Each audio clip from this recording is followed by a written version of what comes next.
السلام عليكم ورحمة الله وبركاته. ازيكم عاملين ايه؟ من مطبخ دودو.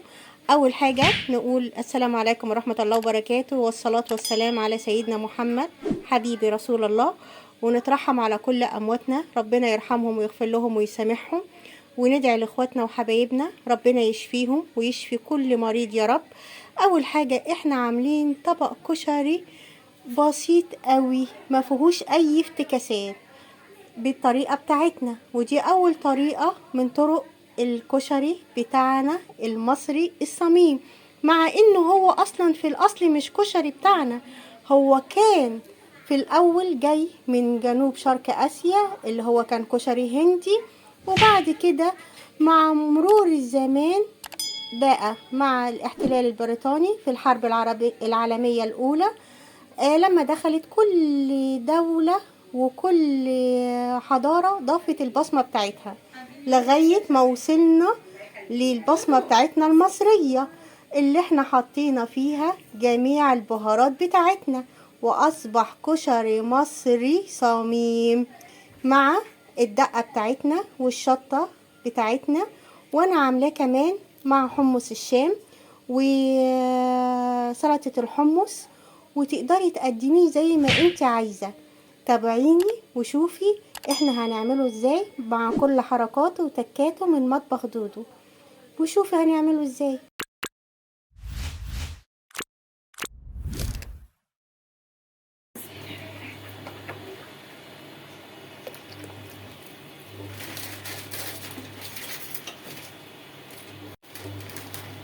اول حاجة انا كده بسقط المكرونة ومصاحبة جارتي واختي.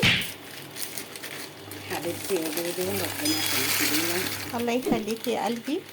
احنا النهاردة بنعمل مع بعض طريقة الكشري، طبعا ليه اكتر من طريقة، ودي اول طريقة لينا في مطبخ دودو. طبعا حضرتك بتحطي كمية المكرونة اللي حضرتك شايفاها تناسب اعداد الاسرة عندك. احنا حاطين مكرونة مشكلة، المتاحة عندك حطيه.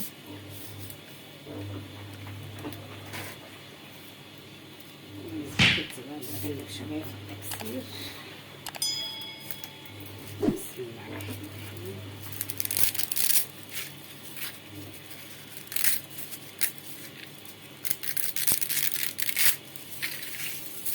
احنا حاطين اسباجيتي واقلام ومكرونة تحمير، حضرتك تقدري تضيفي كل اللي انت حباه في المكرونة. احنا عاملين مكرونة مشكلة.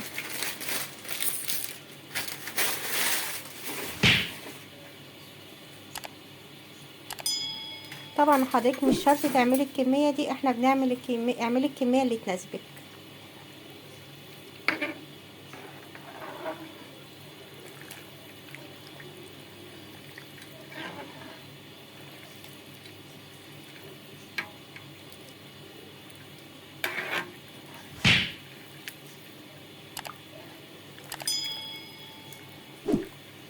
تتسلق وارجع تاني لحضراتكم.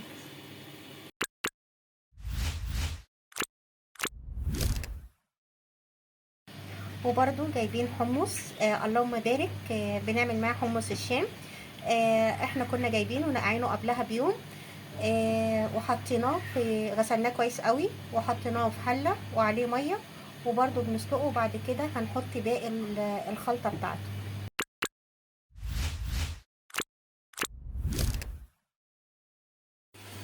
احنا كده سلقنا المكرونه اللهم بارك زي ما حضرتك شايفه كده بالظبط.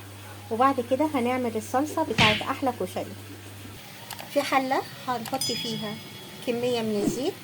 احنا حاطين زيت كتير عشان عاملين اللهم بارك، كميه عشان اصحابنا وحبايبنا كل سنه وانتم طيبين. فقلنا نعمل لهم اكله شعبيه جميله كشري، وهنحط عليها الثوم.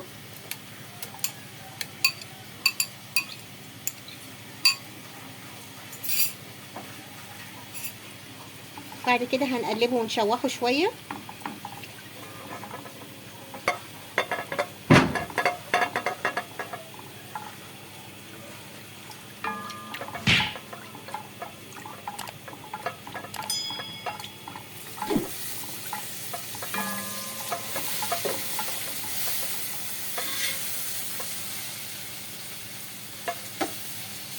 وفي نفس الوقت مستمرين في تقليب البصل.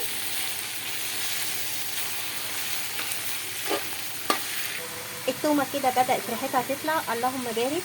بعد كده هتم اضافه الطماطم عليه.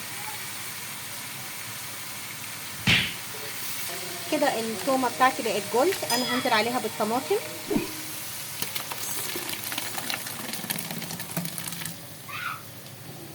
وهحيقها بالملح والكمون والشطه والكزبره والبهارات اللي حضرتك حابه تحطيها.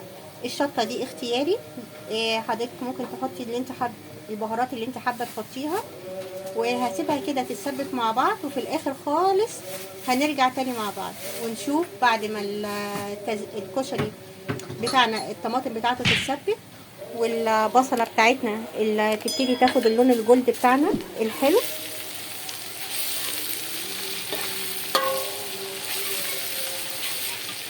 وهرجع لحضراتكم تاني.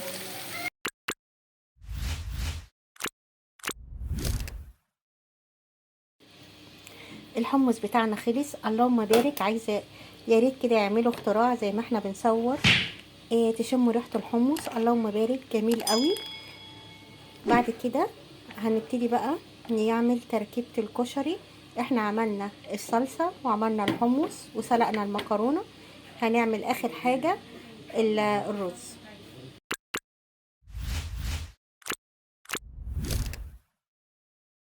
مكان الزيت بتاع التقليه اللي احنا محمرين فيه البصله بس يتسرق، وبعد كده اسقط عليه الرز.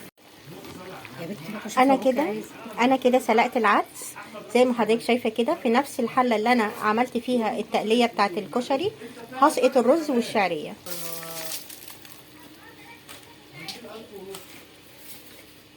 انا كده بسقط الرز وبعد كده هسقط عليها الشعريه. كده انا هقول تاني، انا سلقت العدس في نفس الحله اللي عملت فيها التقليه، وبعد كده هنزل عليها بكميه الرز وكميه الشعريه بتاعتنا.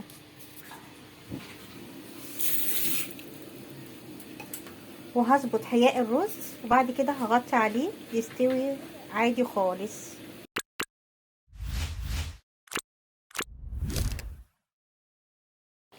الرز كده عندي ابتدى يتشرب، انا هوطي عليه وهسيبه يستوي على نار هاديه. بسم الله، اللهم بارك. انا كده ابتدى الرز عندي يتشرب زي ما حضرتك شايفه كده بالظبط. هبتدي اوطي عليه ويستوي على نار هاديه.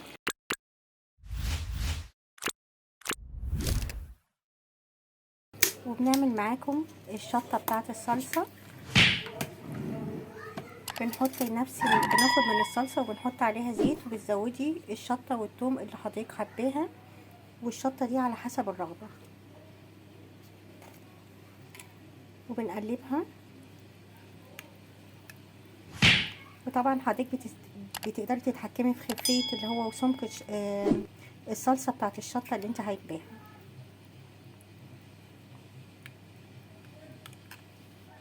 وبنضيف عليها طبعا توم وخل وكمون، وطبعا البهارات اللي انت حباها. ولو انت عايزه تحطي عليها زيت زياده او قطع طماطم زي تبقى الشطه بتاعت محلات الكشري زي ما انت عايزه.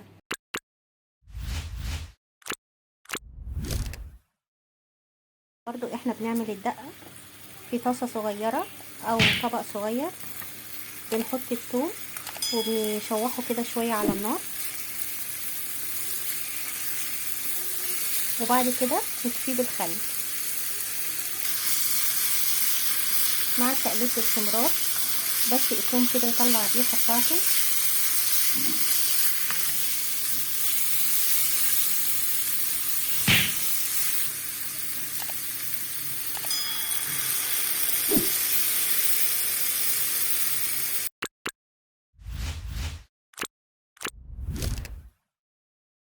بعد كده بنجيب الخلاط بتاعنا ونحط فيه معلقه توم او من الدقه اللي احنا عاملينها، وبعد كده هنحط عليها الحمص ونعمل احلى سلطه حمص.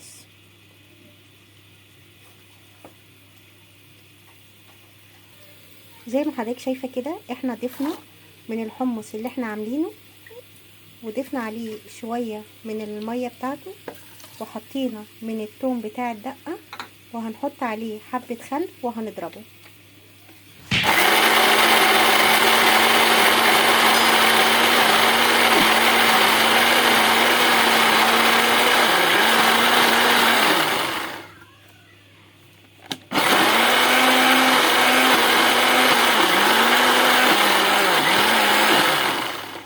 كده تمام.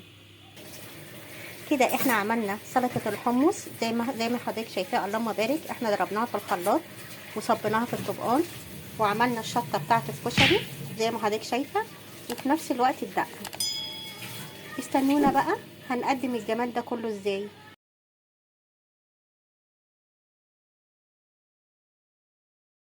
بسم الله ما شاء الله، اللهم بارك.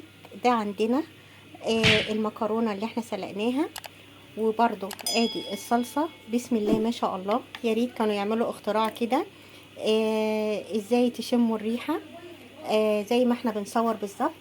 وده الحمص بتاعنا، بسم الله ما شاء الله، ريحته حكاية، انضف كتير طبعا من اي محلات بره. وادي التقلية بتاعتنا، اللهم بارك. وبسم الله ما شاء الله، ولا حول ولا قوة الا بالله. ادي الكشري بتاعنا اللي احنا عملناه. بسم الله ما شاء الله، بألف هنا وشفا يا رب على اللي هياكلوا، وكل سنة وانتم طيبين. وتعالوا بقى مع بعض هنعمل احلى والذ طبق كشري من مطبخ دودو وجارتها. وكل سنة وانتم بألف هنا وكنتم طيبين وبصحة وسلامة يا رب.